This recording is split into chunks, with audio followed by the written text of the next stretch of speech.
There is a country in the heart of Europe so famous for its rules and order that tourists still talk about grown adults waiting at empty crosswalks at 3 in the morning.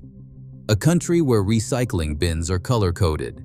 Sunday silence is protected by law, and showing up 5 minutes late to a meeting is basically a personality flaw. But rewind a few centuries, and that same country was running on traditions so brutal and so bizarre and so deeply strange that modern courts would shut them down before the ink dried on the paperwork. Hi, my name is Noah, and this is German Memories. 1. Trial by ordeal, or Gottesurteil. Imagine being accused of a crime in medieval Germany. No lawyers, no jury deliberating quietly in a back room. Instead, a priest hands you a bar of iron that has been sitting in a fire. You walk 9 steps holding it. Your hand is then bandaged and sealed for 3 days. If the wound is healing cleanly on day 3, God has spoken. You are innocent. If it is infected, well, God has also spoken, just with a different answer. This practice, known as God's judgment or Gottesurteil, was used across German territories for centuries as a legitimate method of determining guilt. There was also the water version, where the accused was thrown into a river. Floating meant guilty.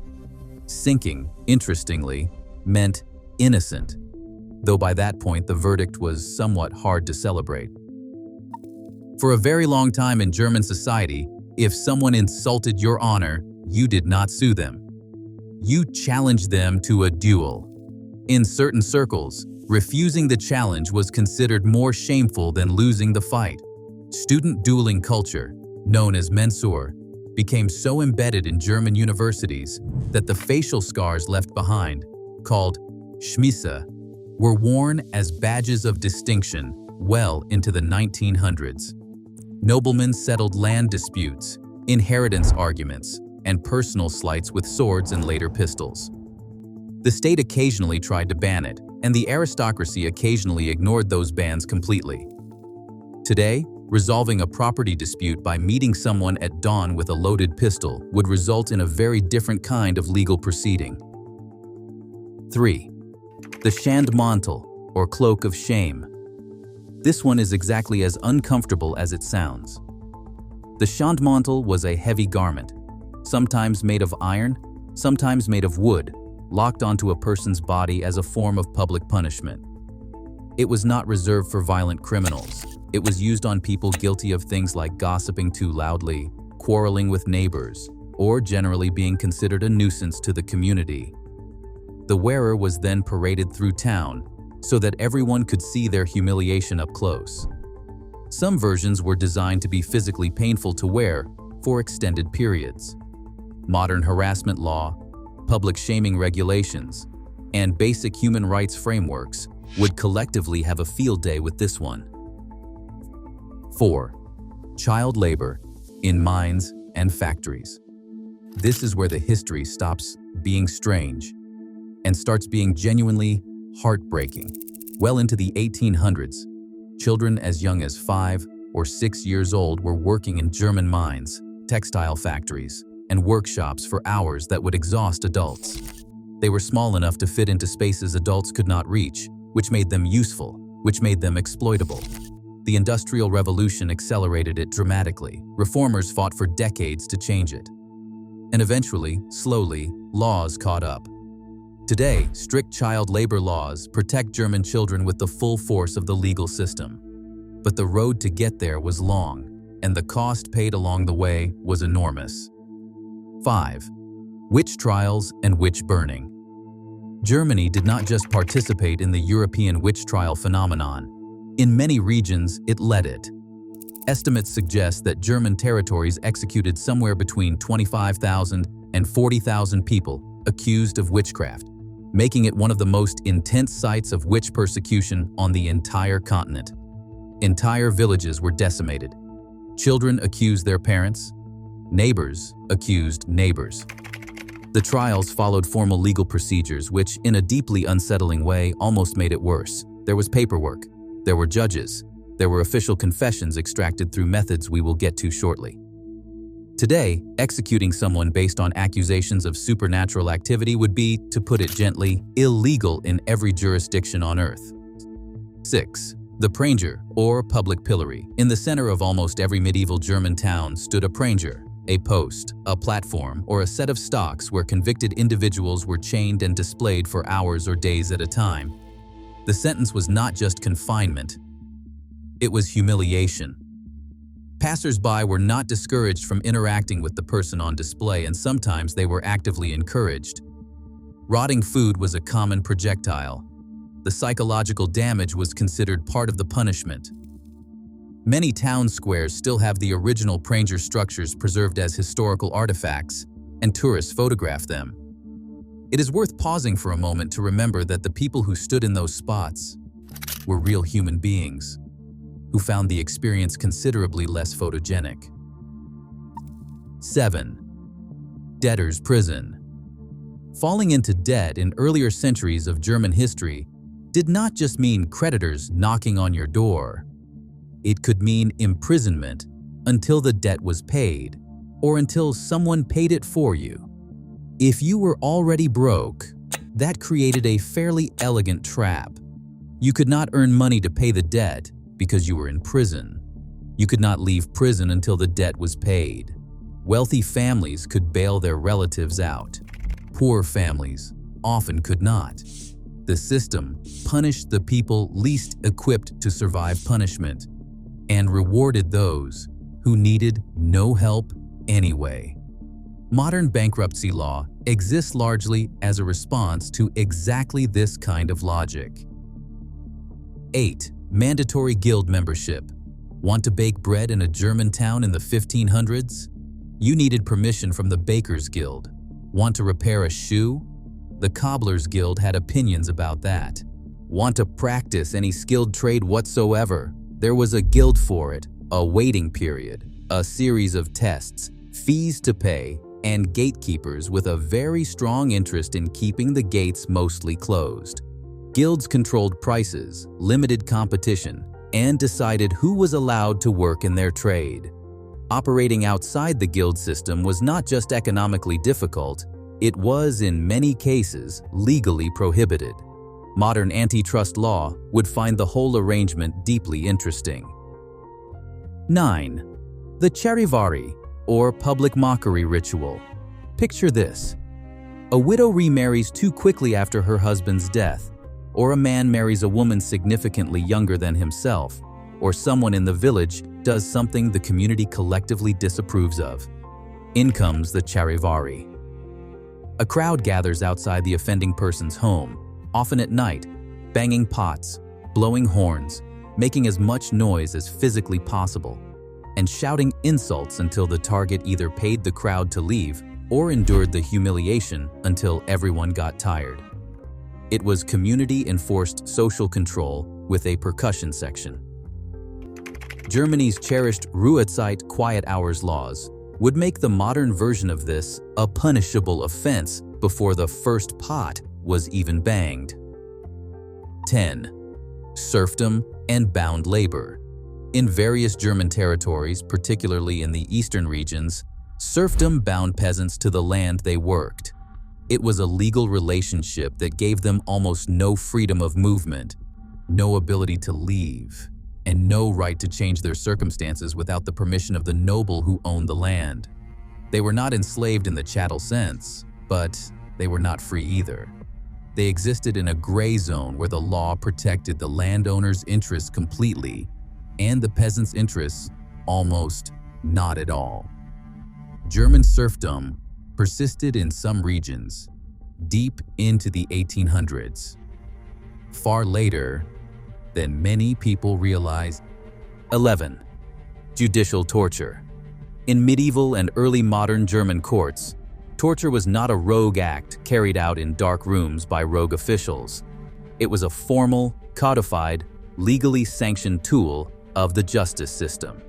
The Carolina, Germany's criminal code of 1532, actually included regulated procedures for how and when torture could be applied during criminal investigations. The goal was confession. The theory was that a confession obtained under torture was valid evidence. That theory has a serious flaw. People will say absolutely anything to make torture stop, whether it is true or not. Modern evidentiary law noticed this problem. 12. The spinning punishment for women.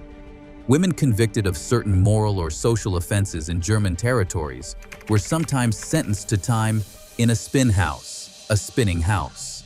On the surface, it was presented as reform and rehabilitation. In practice, it functioned as a labor prison. Women were forced to spin wool and textiles for long hours under strict supervision. The work was exhausting. The conditions were often miserable, and the line between punishment and free labor extraction was blurry enough to drive a cart through. The institutions persisted in various forms across German territories from the 1600s, well into the 1800s. 13. Public executions as entertainment. This one is difficult to sit with. Public executions in German cities were not somber, quiet affairs limited to a few officials. They were public events. They were scheduled in advance, announced publicly, and attended by crowds who brought their families. Vendors set up stalls. Food was sold. The best viewing spots were claimed early. Executions were carried out in town squares and other public spaces specifically because visibility was the point. The spectacle was considered part of the deterrent. Today, public execution is banned across the European Union, and the idea of selling snacks at one falls somewhere between unthinkable and genuinely incomprehensible. 14. Arranged marriages enforced by law. In earlier periods of German history, marriage was primarily a legal and economic contract between families. The two people getting married were sometimes the last ones consulted. Parents could bind their children, sometimes while those children were still very young, into marriage agreements that served property, inheritance, or political purposes. Refusal carried legal and social consequences. An individual's feelings about the arrangement were not the organizing principle of the system. Modern German law requires full, free, and informed consent from both parties. The contrast could not be more complete. 15. Animal trials. All right, here it is. The one that never stops being strange, no matter how many times you hear it. Medieval German courts, along with courts across much of Europe, genuinely prosecuted animals for crimes. Pigs were tried for attacking humans. Rats were summoned to court to answer for destroying crops.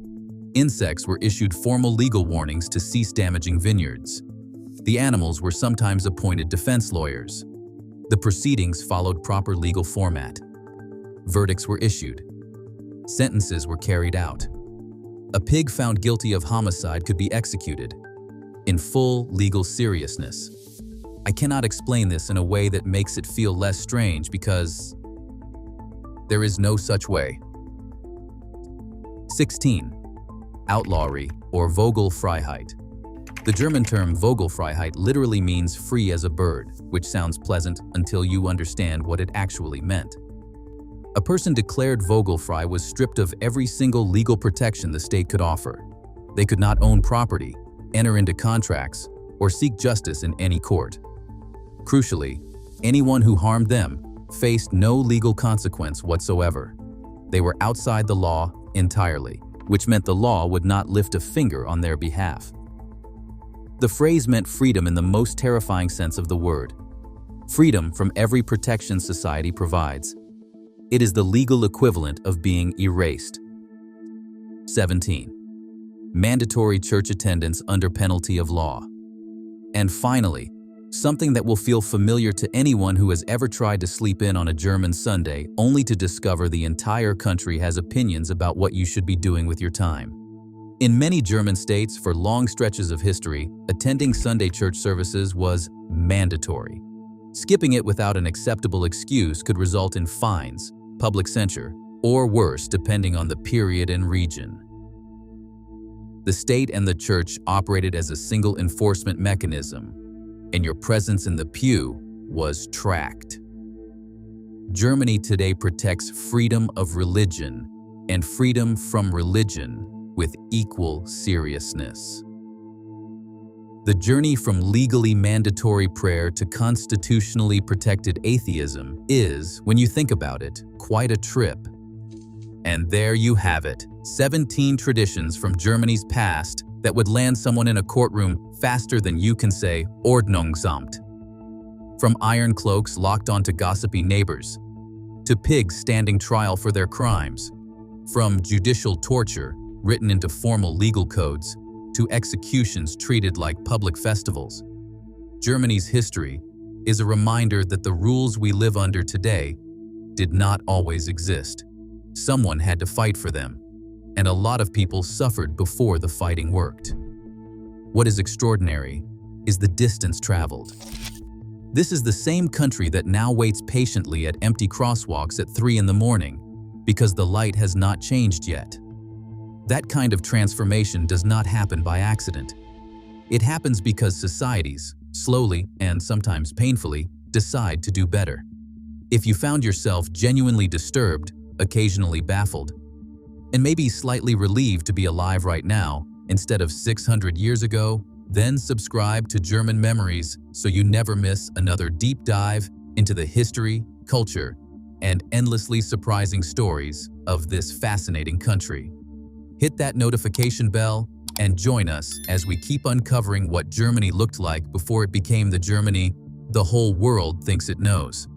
Because the past always has more in it than the postcards suggest. And in Germany especially, the story is never quite finished.